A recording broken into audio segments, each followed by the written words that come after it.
చేస్తున్నారు. ఇట్లాంటి వాళ్ళు అఘోర పూజ లాంటి ఏంది లేదు, చేతబడి చేస్తున్నారు. ఏది పక్క రాష్ట్రాలలో పోయి గిదా 10 ఏళ్ళు అధికారంలో ఉన్నోళ్ళు, 25 ఏళ్ళు తెలంగాణలో ఉన్నోళ్ళు చేతబడి పూజలు చేస్తారా? చేతబడి తిరగబడితే ఏమవుతుందో తెలుసు కదా, బుద్ధి సక్క లేకపోతే చేతబడి కూడా తిరగబడుతుంది. గదే అవుతుంది.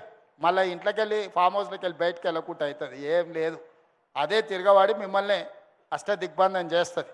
అందుకే ఈరోజు మంచి మనసుతోని మంచి ఆలోచనతోని ఇక్కడికి వచ్చి అభివృద్ధిలో నాకు రాజకీయాలు లేవు, ఎన్నికలు వచ్చినప్పుడు ఎన్నికలు చేసుకుందాం, ఇప్పుడు అభివృద్ధి చేసుకుందాం, పనులు చేసుకుందాం.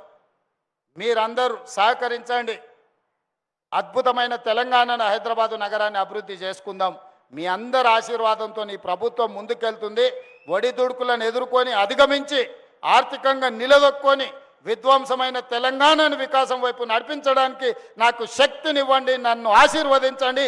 ఈ కుక్కట్పల్లి ప్రాంతమే నన్ను పార్లమెంటుకు పంపిస్తే తెలంగాణ ముఖ్యమంత్రిగా ఈరోజు మళ్ళీ వచ్చిన ఈనాడు ఆశీర్వదించండి. 10 ఏళ్ళు నిరంతరం మీకోసం, మీ ఇంటి పిల్లగాళ్ళ లెక్క నేను పనిచేస్తా, మీ అభివృద్ధి కోసం నేను నిలబడతా అని తెలియజేస్తూ మీ అందరి దగ్గర సెలవు తీసుకుంటున్నా. ధన్యవాదాలు మా అక్కలందరికీ ప్రత్యేక